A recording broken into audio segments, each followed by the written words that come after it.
Ako'y si Prinsipe Adriel mula sa Kaharian ng Altaria, isang lugar na kilala sa mga malalawak na kabukiran at matatayog na bundok. Isang araw, nagmula sa malayong hilaga ang balita na ang gintong korona, ang simbolo ng kapayapaan at pagkakaisa ng aming kaharian ay nawala. Ang korona ay hindi lamang isang bagay na gawa sa ginto at hiyas. Ito'y puno ng mahika na nagbibigay ng proteksyon at kasaganaan sa aming bayan. Kasama ko ang aking mahal na prinsesa, si Elara. Siya ay isang matapang at matalinong babae na palaging nasa aking tabi mula pa noong kami mga bata. Ang kanyang mga mata ay tila puno ng mga bituin at ang kanyang ngiti ay nagsisilbing liwanag sa aking madilim na mundo. Kami ay nagpasya na simulan ang aming paglalakbay upang hanapin ang nawawalang korona. Sa unang yugto ng aming paglalakbay, natagpuan namin ang aming mga sarili sa isang kagubatan na puno ng mga misteryo. Ang mga puno ay matataas, ang mga dahon ay sumasayaw sa ihip ng hangin. Ngunit may nararamdaman akong kakaiba. Ang kagubatan ay tila may buhay na sarili. Sa bawat hakbang namin, parang may mga matang nagmamasid. Adriel, nararamdaman mo ba ang aking nararamdaman? Tanong ni Elara, hawak ang aking braso. Oo, Elara, parang may nagmamatiyag sa atin. Sagot ko, pilit na pinapakalma ang aming mga takot. Ngunit sa kabila ng aming kaba, kami ay nagpatuloy. Sa di kalayuan, nakita namin ang isang kakaibang nilalang.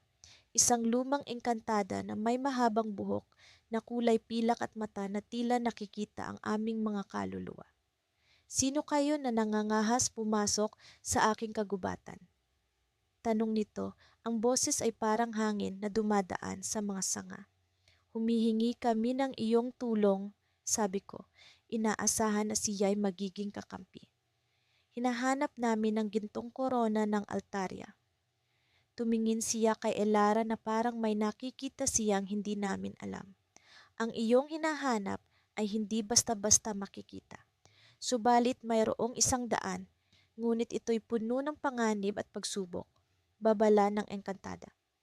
Handa kami, sagot ni Elara na may determinasyon sa boses. Kahit anong mangyari, hindi kami susuko. Mabuti, ang sabi ng engkantada, sabay abot ng isang maliit na kristal.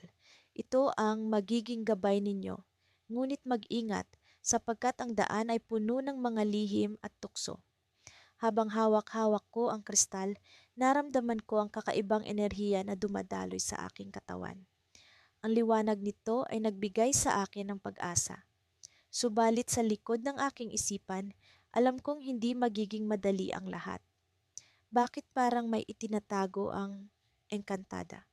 Bulong ko kay Elara habang kami naglalakad paalis. Hindi ko alam, Adriel, ngunit nararamdaman kong may higit pa sa kwentong ito. Sagot niya, ang kanyang mga mata ay puno ng pag-iisip. Sa aming paglalakbay, hindi namin alam na ang kristal na iyon ay magsisilbing susi, ngunit hindi lamang sa gintong korona. Ito rin ang magiging susi sa mga lihim na magbabago sa aming mga buhay magpakailanman. Ang paglalakbay namin ni Prinsesa Lila ay nagsimula sa isang umagang puno ng pag-asa at kaguluhan.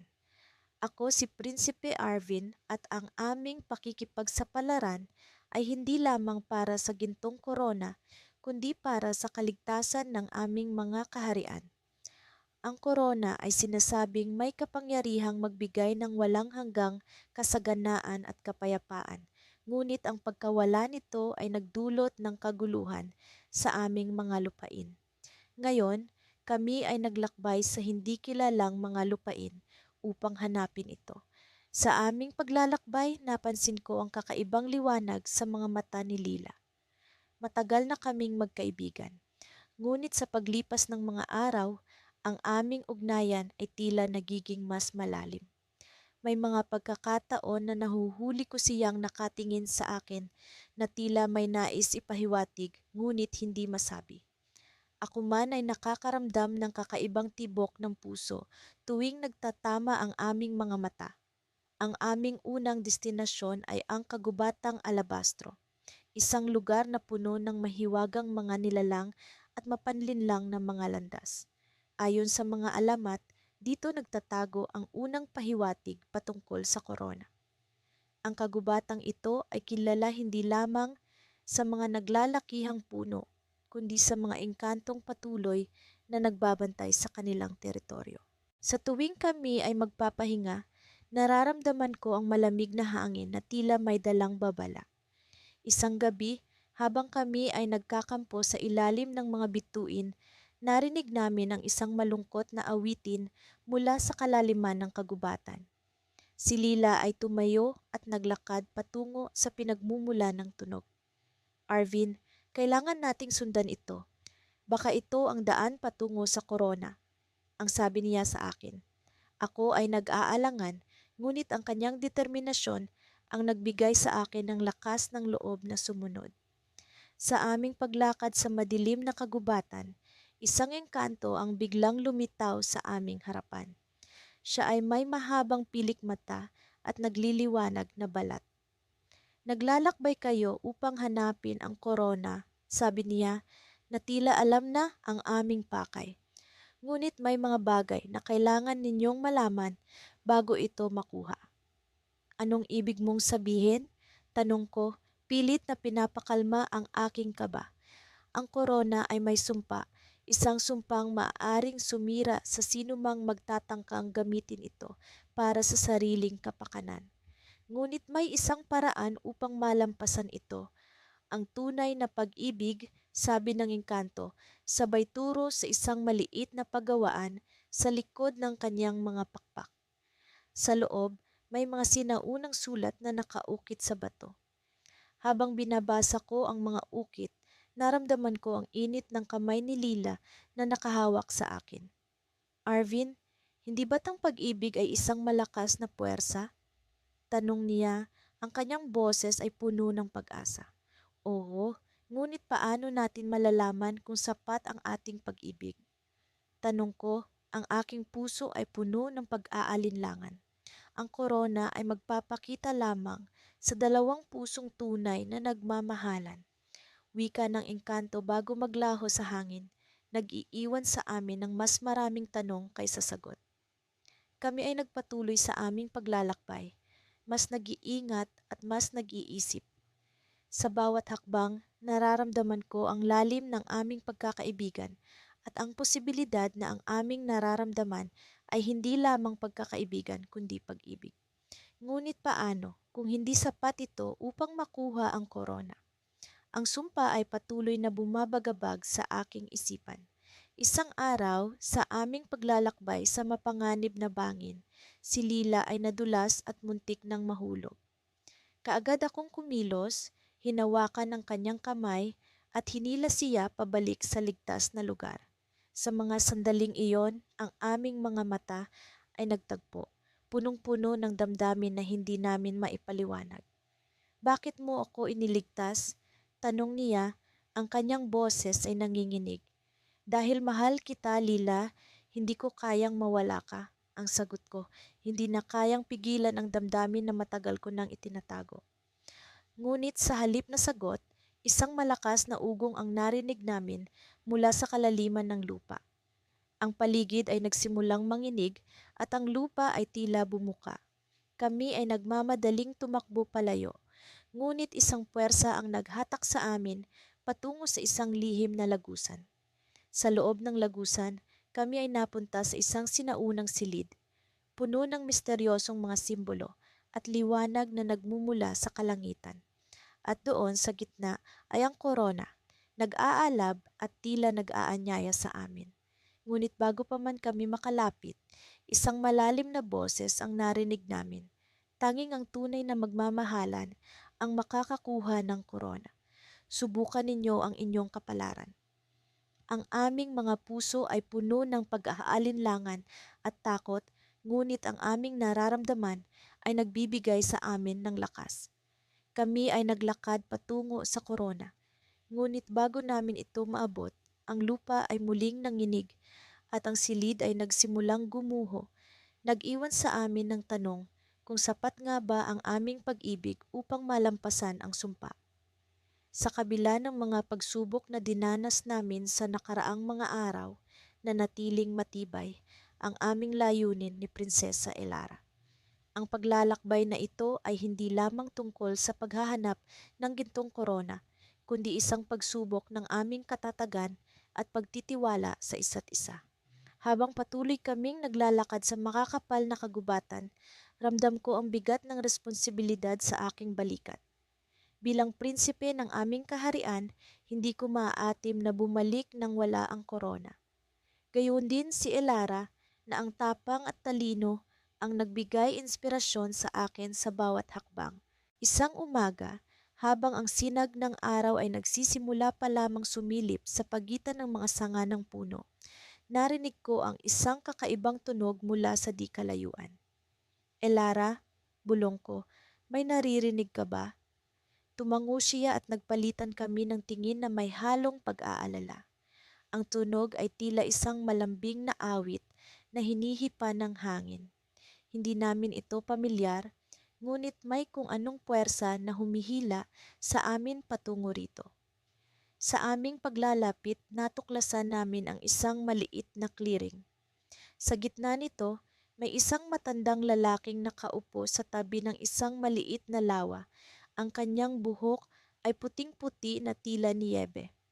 Maligayang pagdating, Prinsipe Arion at Prinsesa Elara. Bati niya sa amin na para bang matagal na niya kaming hinihintay. Nagulat kami sa kanyang kaalaman sa aming mga pangalan.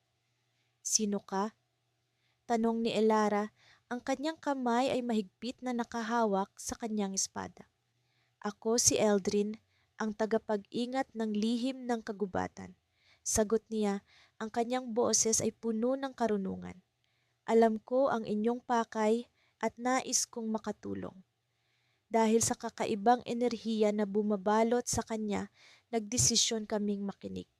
Inilahad niya ang isang kwento tungkol sa gintong korona na hindi lamang isang simbolo ng kapangyarihan, kundi isang susi sa pagkamit ng tunay na kapayapaan sa aming kaharian.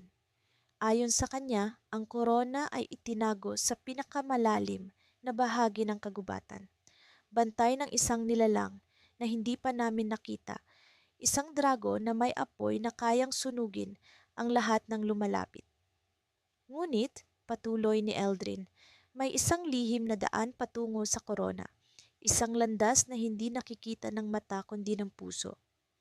Tumingin siya sa amin na para bang sinusuri niya ang aming mga kaluluwa. Tanging ang may dalisay na hangarin ang makakakita. Nagpalitan kami ng tingin ni Elara. Sa kabila ng panganib, alam namin na ito na ang aming pagkakataon. Paano namin ito matatagpuan? Tanong ko. Sa pamamagitan ng pagtitiwala sa isa't isa, sagot ni Eldrin, at nagbigay ng isang palatandaan, isang maliit na pergamino na may nakasulat na lumang runa. Ito ang susi. Gamitin ito sa tamang oras. Nagpasalamat kami kay Eldrin at nagpatuloy sa aming paglalakbay. Ang pergamino ay tila isang gabay na nagbigay sa amin ng direksyon sa gitna ng kagubatan. Sa kabila ng dilim at kahirapan, naramdaman kong lumalalim ang aming koneksyon ni Elara. Ang kanyang tapang ay naging inspirasyon, habang ang aking determinasyon ay nagbigay lakas sa aming dalawa. Isang gabi, habang kami ay nagpapahinga malapit sa isang nagyayalong ilog, naramdaman ko ang kakaibang bigat sa hangin. Arion, bulong ni Elara, may nararamdaman ka bang kakaiba? Tumango ako, nakikiramdam sa paligid. Sa isang iglap, isang anino ang lumitaw mula sa dilim, mabilis na gumalaw na parang hangin. Sino ka? Sigaw ko, hinugot ang aking espada. Ngunit naglaho ito bago ko pa man maapuhap at sa kanyang pag-alis, isang mensahe ang iniwan, isang simbolo na nakaukit sa lupa, katulad ng runa sa pergamino. Elara, ito ang palatandaan. Sabi ko, ang aking puso ay tumitibok sa takot at pag-asa. Ngunit sa aming pag-usad, isang bagay ang hindi inaasahan. Ang runa ay tila nagsimulang kumislap, naglalabas ng liwanag na naglalantad ng isang daan na tila nababalot ng ginto. Ngunit kasabay nito, naramdaman ko ang pagyanig sa lupa, isang boses na nagmumula sa kailaliman ng kagubatan. Mag-ingat, kayo ay nasa peligro. Sigaw ng boses, tila babala mula sa hindi nakikitang tagapagbantay. At sa isang iglap, ang lupa ay bumuka at kami ni Elara ay nahulog sa isang madilim na hukay. Ang liwanag ng runa ang tanging gabay. Sa pagbulusok namin pababa, naramdaman ko ang kanyang kamay na mahigpit na nakahawak sa akin. Aryon, hindi kita bibitawan, bulong niya, at ang kanyang boses ang naging liwanag sa gitna ng dilim. Ngunit sa ilalim, isang sorpresa ang nag-aabang. Hindi lamang ang gintong korona, kundi ang lihim na nagbabanta sa aming kaharian. Sa gitna ng takot at pag-asa, alam namin na ito ang simula ng mas matinding pagsubok. Ano ang lihim sa likod ng korona? At paano namin malalampasan ang panganib na ito ng magkasama?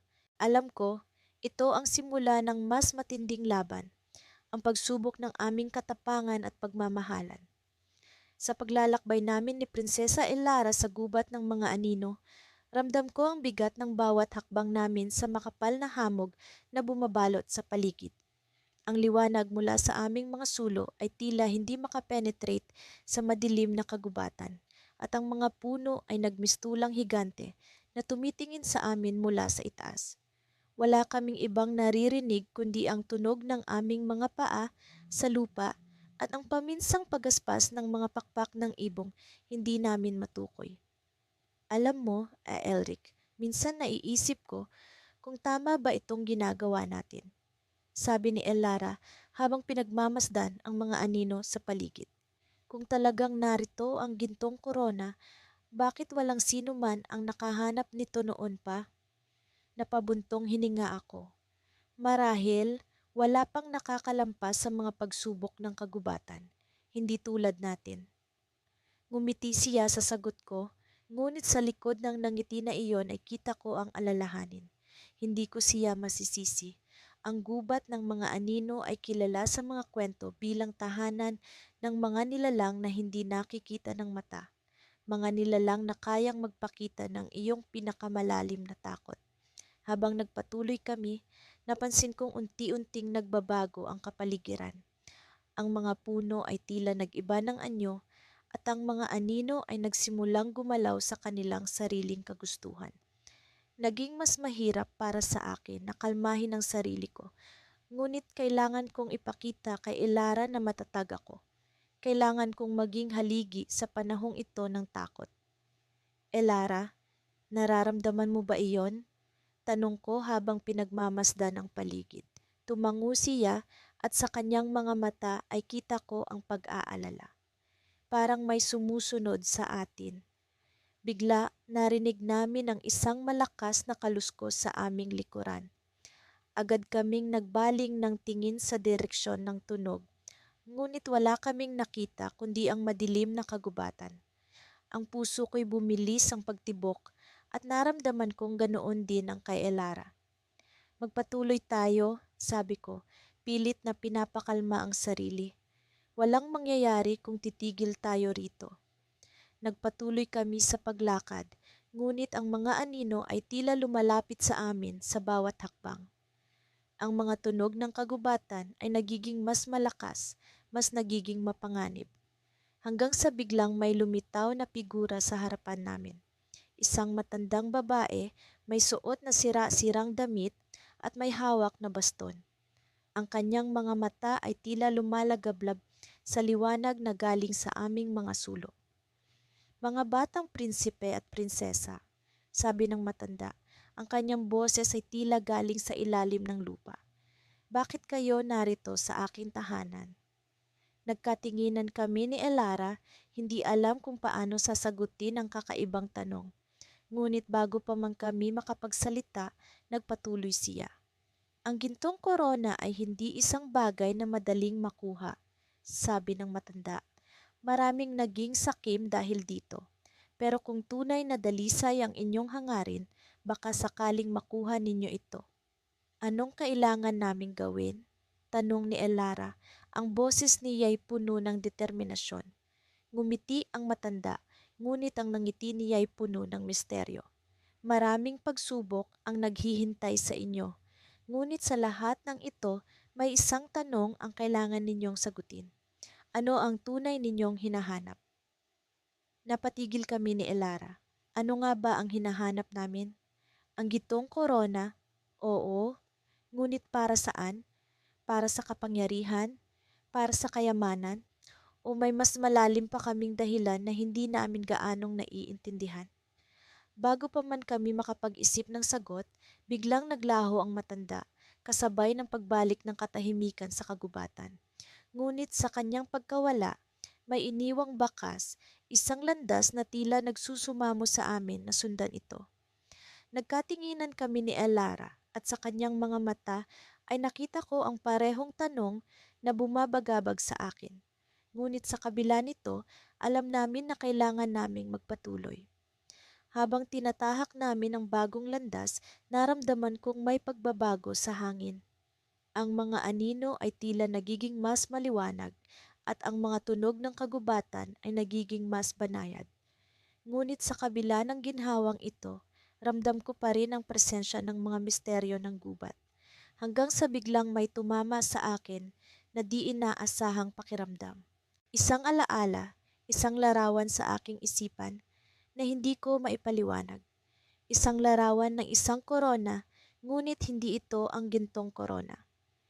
Isa itong korona ng mga bulaklak at sa likod nito ay ang mga mata ni Elara, puno ng pagmamahal at pag-asa. Napahinto ako at si Elara ay napatingin sa akin, puno ng tanong. Ngunit bago pa man ako makapagsalita, naramdaman ko ang malamig na hangin sa aking likuran, isang pahiwatig na may paparating na hindi inaasahan. At doon ko napagtanto na sa kabila ng aming paglalakbay, may isang bagay na mas mahalaga kaysa sa anumang kayamanan.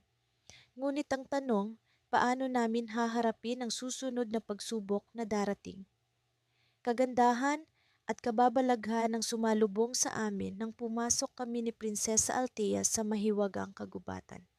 Ang bawat hakbang ay tila nagpapalapit sa amin sa di mabilang na lihim na nakatago sa ilalim ng mga lumang puno at sa likod ng makakapal na palumpong.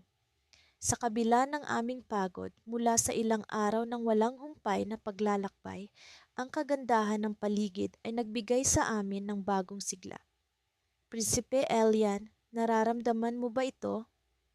Tanong ni Althea habang marahang hinahaplos ang isang puno ng akasya na kumikislap sa ilaw ng buwan. Parang may kakaiba sa hangin. Tumango ako, tinitingnan ang paligid. Oo, Althea, parang may nagmamasid sa atin. Patuloy kaming naglakad, sinisikap na huwag ipakita ang aming kaba. Alam namin na ang gintong korona ay hindi basta-basta mahahanap at marami kaming pagsubok na kailangang harapin sa kagubatan na ito. Ang mga alamat tungkol sa kagubatan ay puno ng mga kwento ng mga nilalang na hindi pangkaraniwan at ng mga ilusyong lumilito sa isipan ng mga manlalakbay. Habang papalalim kami, biglang may lumitaw na liwanag mula sa isang maliit na siwang sa mga puno. Hinatak ni Althea ang aking kamay at marahang bumulong.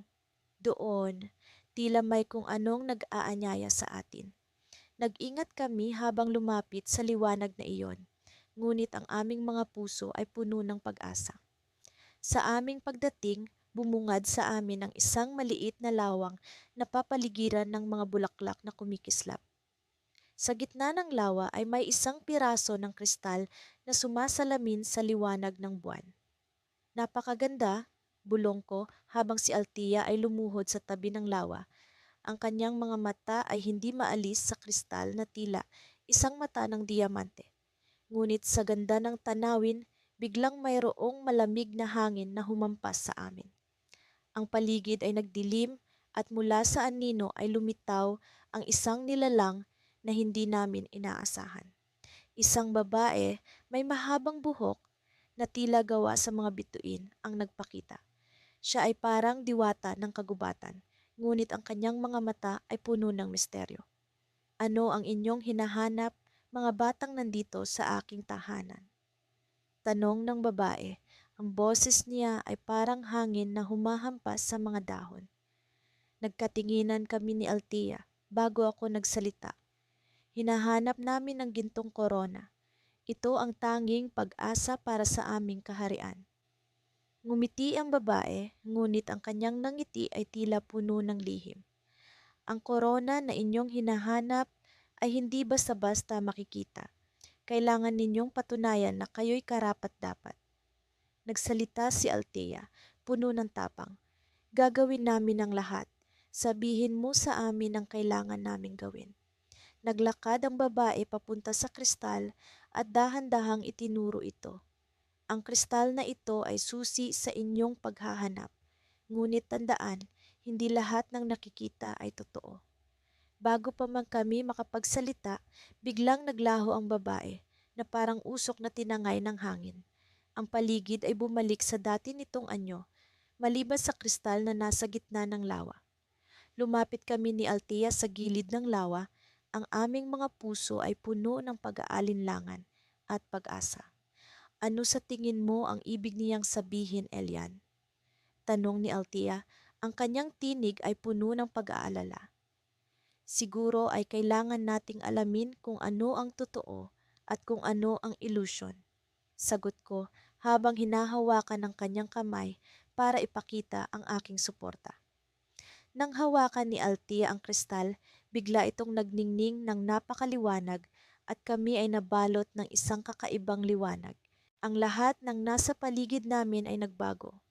Ang lawa ay naging isang malawak na karagatan at kami ay nasa ibabaw ng isang maliit na bangka, palutang-lutang sa gitna ng tila walang katapusang tubig. Elian, ano ang nangyayari? Sigaw ni Althea habang kami ay nagkakapit-bisig, takot na takot sa biglaang pagbabago. Hindi ko alam ang isasagot. Ang lahat ng ito ay tila isang panaginip na hindi namin inaasahan. Ngunit bago pa man namin malutas ang bagong palaisipan na ito, mula sa kalaliman ng dagat ay may lumitaw na anino. Isang dambuhalang nilalang na tila ba isang halimaw sa mga kwento. At doon, sa gitna ng wala, ay naramdaman ko ang tunay na pagsubok na naghihintay sa amin. Paano namin malalampasan ang panganib na ito? At paano namin mahahanap ang gintong korona sa gitna ng ilusyon at katotohanan? Sa aming mga puso, alam namin na ang paglalakbay ay malayo pa sa katapusan at ang bawat hakbang ay puno ng panganib at pagtataka. Ngunit sa bawat hakbang ay may pag-asa at sa pag-asang iyon kami ay nagpapatuloy. Sa kabila ng mga pagsubok na aming hinarap, ang aming layunin ay nananatiling buo. Hanapin ang gintong korona na maaaring bumuo ng bagong kaharian ng kapayapaan. Sa gabay ng liwanag ng mga bituin, nagpatuloy kami sa aming paglalakbay. Bawat hakbang ay tila puno ng pangako ng pag-asa. Ngunit sa likod ng bawat puno ay nakatago ang mga lihim na maaaring pagsubok sa aming kakayahan at katatagan. Kasama ang aking prinsesa, si Lyra, kami naglakbay patungo sa isang mahiwagang kagubatan na sinasabing taguan ng korona. Ang hangin ay malamig at ang mga dahon ay nagkukulay ginto, tila nagbabadya ng isang pagbabagong darating. Sa ilalim ng mga puno, naglalakad kami ng dahan-dahan, maingat na sinusuri ang paligid. Ang kagubatang ito ay may kakaibang aura, parang may sariling buhay na alam naming kailangan naming pag-ingatan. Habang kami naglalakbay, naalala ko ang mga kwento ng mga ninuno tungkol sa kagubatang ito. Sinasabing ito ay binabantayan ng mga nilalang na may kakayahang magpakita ng mga ilusyon na makapagpapalinlang sa mga naglalakbay. Kaya't kami nag-iingat, pinipilit na huwag magpadala sa mga nakikita ng aming mga mata. Sa bawat hakbang, nararamdaman ko ang tibok ng aking puso, ang kaba sa kung ano ang maaaring mangyari. Si Lyra ay tila walang takot, ang kanyang mga mata ay punong-puno ng determinasyon. Kailangan nating magpatuloy kahit anong mangyari. Ang korona ay narito, sabi niya, ang kanyang tinig ay puno ng tiwala. Ngunit sa aming paglalakbay, isang kakaibang tunog ang aming narinig, tila mga bulong ng hangin na hindi karaniwan. Sa gilid ng aming paningin, may mga anino na gumagalaw patakbo mula sa isang puno patungo sa isa pa. Nagkatinginan kami ni Lyra, parehong alam na ito ang mga nilalang na sinasabi sa mga alamat, ngunit hindi kami magpapatinag. Lumapit kami sa isang bahagi ng kagubatan kung saan ang mga puno ay nagsisimulang maging mas malalaki at mas siksik. Sa gitna nito, nakita namin ang isang maliit na sapa. Ang tubig nito ay kumikinang sa ilalim ng liwanag ng buwan, tila tinatawag kami. Lumuhod si Lyra at hinawakan ng tubig. Ito ay hindi pangkaraniwan, sabi niya. May misteryo sa likod nito. Pumunta ako sa kanyang tabi at sinuri ang sapa. Bigla, ang tubig ay nagpakita ng imahe. Isang lumang kastilyo na tila iniwan na ng panahon. Ngunit mas nakakagulat, sa tuktok ng kastilyo, makikita ang isang korona na kumikinang sa liwanag ng araw. Ito ang hinahanap natin, bulong ko, puno ng pagkamangha. Ngunit bigla, ang imahe ay naglaho at ang sapa ay muling naging karaniwan. Nagkatinginan kami ni Lyra, parehong nagtataka sa ipinakita ng sapa. Ito ay isang mensahe, sabi niya. Kailangan nating hanapin ang kastilyong iyon. Sa gitna ng aming pag-uusap, isang malakas na hangin ang dumaan, parang bumulong sa aming mga tainga, at sa isang iglap, ang paligid ay nagbago. Ang mga puno ay naging mas madilim, ang mga anino ay nagsimulang magpakita ng kanilang tunay na anyo. Mga nilalang na may mapupulang mata, nakatingin sa amin. Kami napapalibutan na pala. Ang aming mga puso ay tumibok ng mabilis, ngunit hindi namin pinayagan ang takot na mangibabaw. Lyra, kailangan nating magtiwala sa isa't isa. Sabi ko, hawak ang kanyang kamay, umaasang ang tibay ng aming pagmamahalan ang magbibigay lakas sa amin. Ngunit bago pa kami makakilos, isa sa mga nilalang ay lumapit. Ang kanyang anyo ay parang usok na humuhubog sa isang tao. Ang korona ay hindi para sa inyo, sabi nito. Ang tinig ay parang eko na bumabalik-balik sa aming mga isipan. Ito ay para sa isang hari na may purong puso. Kami ay nagulat, hindi alam kung ano ang ibig sabihin ng nilalang. Kami narito dahil sa kapayapaan, sagot ko, puno ng determinasyon. Ang korona ay para sa lahat ng tao at kami yung handang ipaglaban ito. Ngunit ang nilalang ay ngumiti, isang ngiti na tila puno ng lihim. May isang piraso ng inyong paglalakbay na hindi niyo pa natutuklasan. Sabi nito, bago biglang naglaho, iniwan kami sa gitna ng kagubatan na puno ng palaisipan. Sa kabila ng aming kalagayan, kami nagpatuloy. Hindi kami susuko. Ngunit sa aming paglalakad, naramdaman ko ang bigat ng kanyang sinabing mensahe. Ano pa kaya ang hindi namin natutuklasan? Sa likod ng bawat hakbang ay may misteryo at ang sagot ay hindi namin alam. Ang kagubatan ay puno ng mga lihim at sa bawat sulok ay may pahiwatig na kami patungo sa isang mas malalim na paglalakbay. Ang korona ay narito, ngunit ang daan patungo dito ay puno ng mga pagsubok na hindi namin inaasahan. Sa aming pag-iisa, naramdaman ko ang tibay ng aming pag-iibigan. Ngunit ang landas na tinatahak namin ay puno ng mga tanong na maaaring magbago sa aming kapalaran. At sa likod ng lahat ng ito, isang katanungan ang bumabalik-balik sa aking isipan. Sino ang hari na may purong puso? Sa aming patuloy na paglalakbay, naramdaman ko ang malamig na simoy ng hangin na tila may dalang mensahe mula sa mga puno ng kagubatan. Kasama ang prinsesa, si Elara, nagpatuloy kami sa landas na tila higit na nagiging mahirap sa bawat hakbang. Ang daan ay palikuliko, mistulang isang labirint na bumabalot sa aming pag-asa na mahanap ang gintong korona. Adriel, bulong ni Elara habang hinahawakan ang aking kamay. Ramdam mo ba ang kakaibang presensya sa paligid? Tumango ako, hindi lubos na alam kung ano ang eksaktong nararamdaman. Parang may mga mata na nakamasid sa amin, mga matang hindi namin makita, ngunit alam naming nariyan lamang. Nagsimula kaming maglakad ng mas maingat, bawat hakbang ay sinisiguradong hindi makalikha ng ingay na maaaring ikapahamak namin. Habang naglalakad, napansin kong ang mga dahon ng puno ay tila kumikislap sa ilalim ng liwanag ng buwan. Parang may mga lihim sila na nais ipahayag. Sa isang iglap, tumigil si Elara. Nakita ko ang kanyang mga mata na nakatuon sa isang direksyon at sinundan ko ang kanyang tingin. Sa di kalayuan, may isang lumang tore na halos natatakpan ng mga gumagapang na halaman. Adriel, sa tingin mo ba, hindi ko na siya hinayaang tapusin ang kanyang tanong. Alam ko kung ano ang nasa isip niya. Ang tore ay tila isang palatandaan, isang pahiwatig na maaaring mayroon kaming dapat tuklasin. Nagsimula kaming lumapit sa tore, ang aming mga puso ay puno ng kaba at pananabik.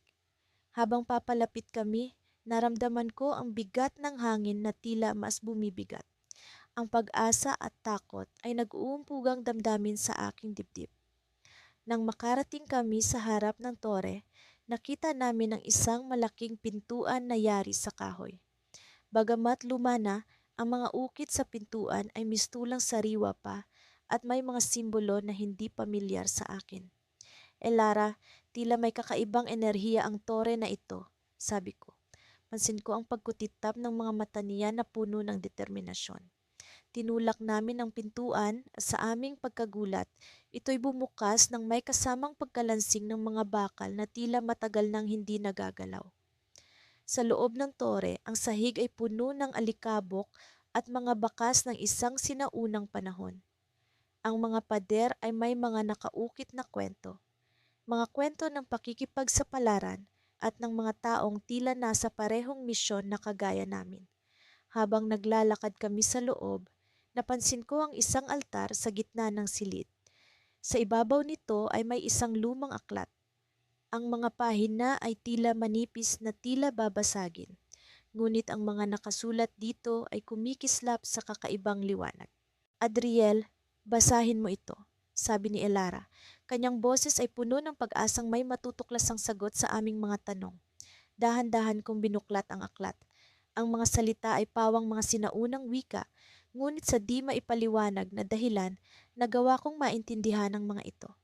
Sinasalaysay nito ang kwento ng gintong korona, kung paano ito nilikha at kung sino ang may kapangyarihang makuha ito. Ngunit higit pa sa lahat, may isang babala. Sa sino mang nagnanais makuha ang korona, ang pusong dalisay lamang ang makakayanan ang pagsubok.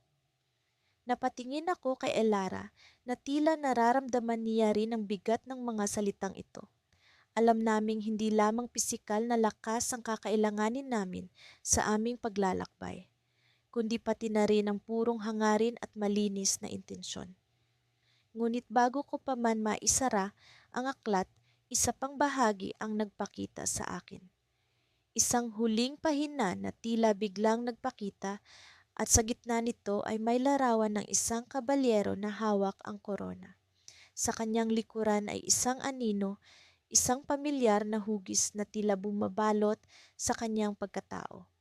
Adriel, hindi ba't iyan ay ikaw? Tanong ni Elara, ang kanyang mata ay puno ng pagkabigla. Hindi ko alam kung paano ko ito sasagutin. Ang kabalyero sa larawan ay may kaparehong marka sa kamay na kagaya ng sa akin. Ngunit ang larawan ng anino sa kanyang likuran ay mas nagbigay ng kilabot sa akin. Parang isang bahagi ng sarili ko na hindi ko pa nakikilala. Sa sandaling iyon, narinig namin ang isang kaluskos mula sa labas ng tore. Mabilis kaming nagtakip sa likod ng altar, ang aming mga puso ay bumilis ang tibok. Sino ang narito? Ano ang kanilang hangarin? Ngunit bago pa man namin malaman, naramdaman ko ang pagkilos ng hangin sa paligid. Ang tore ay tila bumabalot sa amin ng isang lihim na hindi pa namin lubos na nauunawaan. At sa gitna ng takot at pag-aalinlangan, alam kong ito na ang simula ng mas masalimuot at mas mapanganib na bahagi ng aming pakikipagsapalaran. Sa aming paglalakbay, hindi ko inasahan na magiging ganito kahirap ang pag-akyat sa kabundukan. Masungit ang panahon at ang matatalim na bato ay tila mga balakid na naglalayong pigilan ang aming misyon. Subalit kasama ko si Prinsesa Lira, ang kanyang presensya ay nagbibigay sa akin ng lakas na magpatuloy. Ang kanyang mga ngiti ay tila ilaw na gumagabay sa amin sa dilim. Prinsipe Arion, tingnan mo ang mga ulap sa itaas. Parang may kakaibang anyo ang mga ito, wika ni Lira habang itinuturo ang kalangitan. Napatingin ako pataas at napansin kong tila may hugis korona ang mga ulap. Isang palatandaan, isang gabay. Ang aming pakay ay ang gintong korona, isang simbolo ng kapangyarihan at kasaganaan sa aming kaharian. Ngunit hanggang na ngayon, wala pa rin kaming tiyak na impormasyon kung nasaan ito. Mukhang ito na ang tamang landas. Kailangan lang natin magpatuloy, Lira. Sagot ko habang hinahaplos ang kanyang kamay bilang tanda ng pagsuporta. Nagpatuloy kami sa paglalakad habang ang hangin ay patuloy na humahampas sa aming mga mukha. Sa kabila ng pagod, hindi kami nawawala ng pag-asa. Alam naming hindi kami nag-iisa sa laban na ito. Ang aming mga puso ay isa sa layuning mahanap ang korona at mailigtas ang aming kaharian mula sa panganib. Habang papalapit kami sa tuktok ng bundok, narinig namin ang isang kakaibang tunog, isang pag-awit na tila galing sa kaluluwa ng mundo. Ang himig ay nagdala sa amin ng kakaibang kapayapaan, ngunit may kasamang pangamba. Sa aming paglapit, natunghayan namin ang isang kuweba na tila nahuhulog sa ilalim ng lupa. Ang pag-awit ay nagmumula sa loob nito. Arion, dapat ba nating pasukin ito? Tanong ni Lira. Ang kanyang mga mata ay puno ng pagtataka at kaunting takot. Hindi ko alam, ngunit wala tayong ibang mapagpipilian. Ito na marahil ang susi sa ating hinahanap. Sagot ko, pilit na tinatago ang aking kaba. Pumasok kami sa loob ng kuweba. Ang paligid ay puno ng kakaibang liwanag na nagmumula sa mga kristal na nakapalibot sa amin. Ang mga pader ay tila may buhay, kumikinang sa bawat hakbang na aming tinatahak. Sa gitna ng kuweba, bumungad sa amin ang isang altar na ginawa sa purong ginto at sa ibabaw nito isang korona. Hindi basta korona, kundi ang gintong korona na matagalin na naming hinahanap. Ngunit bago namin ito maabot, isang matandang babae ang lumitaw mula sa likod ng altar. Ang kanyang mga mata ay tila may lihim na pilit niyang itinatago. Maraming taon na ang nakalipas, ang korona ay naging sanhi ng labis, nakasakiman at digmaan. Ito ay hindi lamang simbolo ng kapangyarihan, kundi isang sumpa rin. Wika ng matanda, ang kanyang boses ay puno ng babala. Napatigil kami ni Lira, nagtatanong sa aming mga sarili kung tama nga bang kunin ang korona. Ang sumpa na binanggit ng matanda ay isang bagay na hindi namin inaasahan. Ngunit ang aming kaharian ay nangangailangan ng korona upang bumalik sa kasaganaan. May paraan ba para matanggal ang sumpa? Tanong ni Lira, puno ng pag-asa. Ang sumpa ay matatanggal lamang kung ang korona ay makakamit sa pamamagitan ng dalisay na puso at hindi sa kasakiman. Kayo ba'y dalisay? Tanong ng matanda. Ang kanyang mga mata ay tila tumatago sa aming kaluluwa. Nagkatinginan kami ni Lira. Ang aming mga puso ay puno ng pag-ibig sa isa't isa at sa aming kaharian. Alam namin na ang aming layunin ay hindi para sa sarili, kundi para sa kapakanan ng lahat. Oo, kami dalisay, sagot ko, puno ng determinasyon. Ngunit bago namin maabot ang korona, isang malakas na pagyanig ang naganap. Ang kuweba ay tila nagbabanta na bumagsak. Nagsimula kaming tumakbo palabas, ngunit sa aming pagtakbo, naramdaman ko ang isang kakaibang bagay, isang lihim na hindi ko inaasahan. Sa paglabas namin natuklasan ko na ang korona ay nasa aking kamay. Paano ito nangyari? Ang matandang babae ay nawala na parang bula, ngunit ang kanyang mga salita ay nananatili sa aking isip. ang sumpa, ang dalisay na puso, ang biglaang pagyanig. Lahat ng ito ay tila isang bahagi ng mas malaking misteryo. Ngunit ang mas nakakagulat, sa aking pagbukas ng palad, nakita ko ang isang simbolo na nakaukit sa ilalim ng korona. Isang lihim na marka na hindi ko maipaliwanag. Ano ang kahulugan nito? Ang aming misyon ay tila nagkaroon ng bagong pihit, isang misteryo na kailangan naming tuklasin. Sa kabila ng matinding pagod, ang aming determinasyon ay nananatiling buo. Ang bawat hakbang papalapit sa gintong korona ay tila isang hakbang patungo sa aming kapalaran.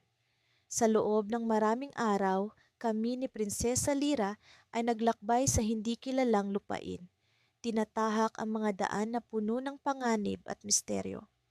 Ngunit sa kabila ng lahat, ang aking puso ay patuloy na tumitibok para sa kanya, isang lihim na pagnanasa na hindi ko mawari kung paano ko ipapahayag. Minsan, sa katahimikan ng gabi, sa ilalim ng kumikislap na mga bituin, kami ay nag-uusap tungkol sa aming mga pangarap at ang hinaharap na inaasam. Ngunit sa likod ng mga ngiti at tawa, naroon ang hindi maiiwasang takot sa kung ano ang naghihintay sa amin.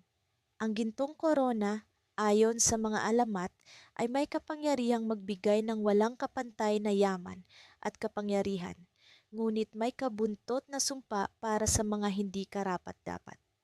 Sa umaga ng ikasiyam na araw ng aming paglalakbay, natagpuan namin ang aming sarili sa harap ng isang mahiwagang kagubatan. Ang mga punong kahoy ay tila nababalot ng ginto sa sinag ng araw, at ang hangin ay puno ng mga bulong na tila nagmumula sa kalaliman ng lupa. Nararamdaman mo ba ito, Lyra? Tanong ko, habang pinagmamasdan ko ang kanyang mukha na puno ng pagkamangha. Oo, Andreo, sagot niya, ang kanyang mga mata ay nagliliwanag sa pag-usisa. Parang may buhay ang kagubatan na ito. Parang may sinusubukan itong sabihin sa atin. Kami ay nagpatuloy sa paglalakad. Ang bawat hakbang ay nagdadala sa amin ng mas malalim sa mahiwagang lugar na iyon. Hanggang sa narating namin ang isang maliit na clearing kung saan naroon ang isang lumang balon na tila naabandona na. Sa tabi ng balon, may nakaukit na mga simbolo sa isang bato.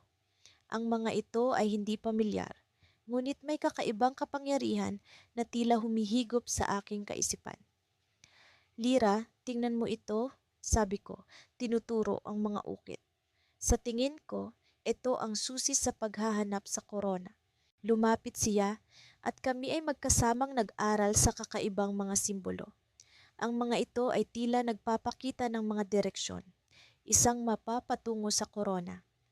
Ngunit sa gitna ng aming pag-aaral, naramdaman ko ang malamig na hangin na tila bumabalot sa akin at narinig ko ang isang bulong, isang boses na hindi ko mawari kung saan nagmumula.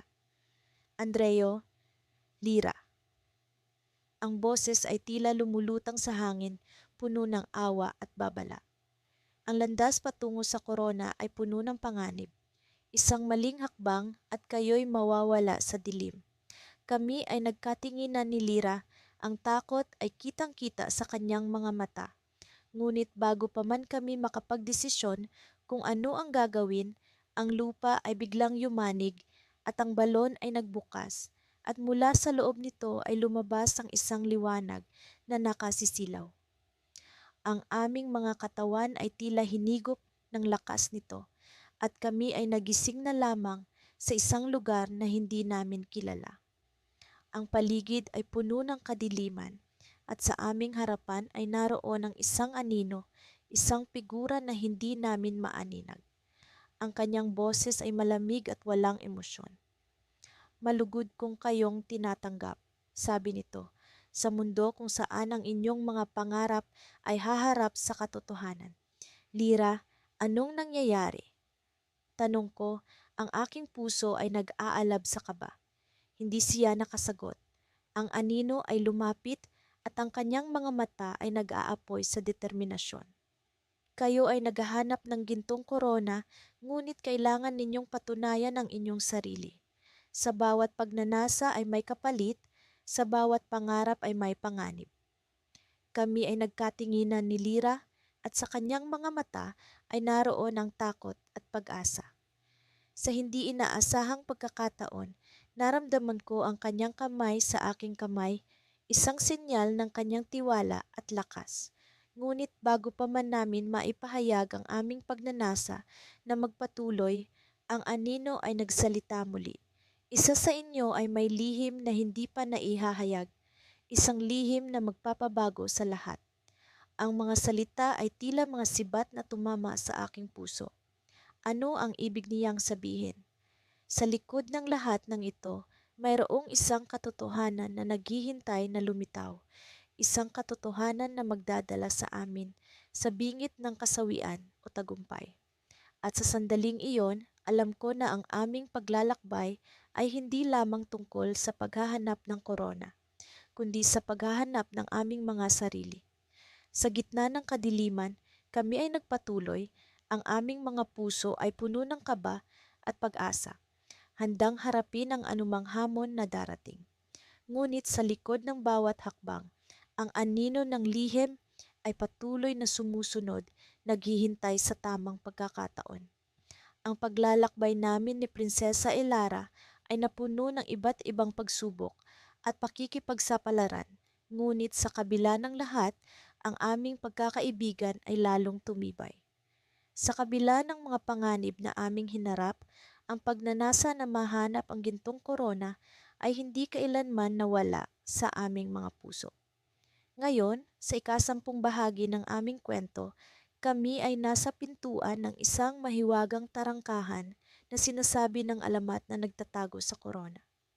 Ang daan patungo sa tarangkahang ito ay napapalibutan ng makakapal na kagubatan na tila nagtatanong sa aming kakayahan. Sa bawat hakbang, ang malamig na hangin ay pumapaspas sa aming mga mukha at ang mga dahon ay nagsasayaw sa ritmo ng kalikasan. Ngunit hindi ko maalis sa isip ang mga kwentong narinig ko tungkol sa tarangkahan na ito. Sinasabi ng mga matatanda sa aming kaharian na ito ang pintuan patungo sa isang mundo kung saan ang oras ay hindi umiiral at ang lahat ng bagay ay maaaring magbago sa isang iglap. Prinsipe Arlen, nararamdaman mo rin ba ang kakaibang enerhiyang bumabalot sa paligid? Tanong ni Elara habang kami ay papalapit sa tarangkahan. Oo, Elara, may kung anong puwersa na tila humihila sa atin. Nakakakilabot ngunit sa parehong oras nakakaengganyo. Sagot ko habang tinitingnan ang kanyang mga mata na puno ng tapang at determinasyon. Sa wakas, narating namin ang isang malaking arko na yari sa lumang bato, na may mga ukit ng mga sinaunang simbolo na hindi namin maunawaan. Ang tarangkahan ay tila nag-aanyaya, ngunit may bahid ng panganib. Ito ang aming huling pagsubok bago makuha ang gintong korona. Alam mo ba kung ano ang mangyayari kapag pumasok tayo, Arlen? Tanong ni Elara, bahagyang may pag-aalala sa kanyang tinig. Walang nakakaalam, Elara, ngunit alam ko na kailangan nating subukan. Ito ang tanging paraan upang makamit ang ating mitiin, sagot ko, puno ng kumpiyansa kahit na ang aking puso ay kumakabog sa kaba. Dahan-dahan kaming lumapit sa tarangkahan. Sa sandaling hawakan namin ang malamig na bakal nito, naramdaman ko ang isang malakas na agos ng enerhiya na tila pumapasok sa aking katawan. Ang tarangkahan ay biglang kumislap at ang paligid ay nagbago sa hindi ko inaasahang paraan. Isang malawak na tanawin ang bumungad sa amin. Isang kaharian na puno ng mga lumilipad na isla, mga kristal na puno, at mga ilog na kumikinang sa liwanag ng buwan. Ang ganda ng lugar ay hindi maipaliwanag, ngunit alam kong ito ay bahagi lamang ng ilusyon na dinadala ng mahiwagang tarangkahan. Sa likod ng tanawin, nakita namin ang isang maliit na silweta na lumalapit. Isang matandang lalaki na nakasuot ng damit na yari sa mga dahon at bulaklak. Ang kanyang mga mata ay tila puno ng karunungan at misteryo. Maligayang pagdating, mga matapang na mandirigma, bati ng matanda. Ako si Orin, ang tagapangalaga ng tarangkahan. Alam ko ang dahilan ng inyong pagdating, ngunit bago ninyo makuha ang gintong korona, kailangan ninyong pumasa sa isang huling pagsubok. Kami ay nagkatinginan ni Elara, puno ng pag-aalala at pananabik. Ano pa ang hinihintay sa aming dalawa sa lugar na ito?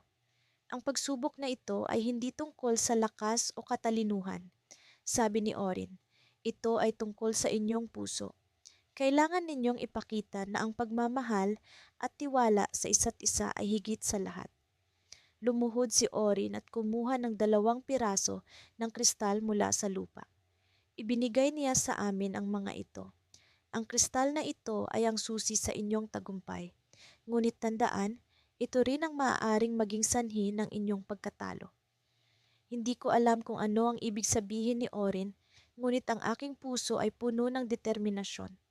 Kami ni Elara ay naghahawak ng kamay at sa sandaling iyon, naramdaman ko ang isang hindi maipaliwanag na koneksyon sa aming dalawa. Ang kristal na hawak namin ay biglang kumislap at nagbago ang kulay. Ang inyong pagsubok ay magsisimula na, sabi ni Orin, at biglang nawala na parang bula. Sa harap namin, isang mahiwagang pintuan ang lumitaw. Alam namin na ito ang huling hakbang patungo sa aming mithiin, ngunit sa likod ng pintuang ito ay ang hindi inaasahang kapalaran na hindi namin alam kung kami ay handa na. Huminga kami ng malalim ni Elara at sa aming pagpasok, naramdaman ko ang kakaibang takot at pananabik na tila sasabog sa aking dibdib. Ang aming paglalakbay ay umabot na sa isang puntong hindi na kami makakabalik. Sa loob ng pintuan, isang liwanag ang pumuno sa lugar at sa gitna nito ay ang gintong korona na aming hinahanap. Ngunit sa gilid nito, isang anino ang kumilos, isang nilalang na hindi namin inaasahan. Ito ba ang magiging katapusan ng aming paglalakbay o isang bagong simula na puno ng mga misteryo at hamon? Ang sagot ay nasa aming mga kamay at ang susunod na hakbang ay magbabago ng aming kapalaran magpakailanman.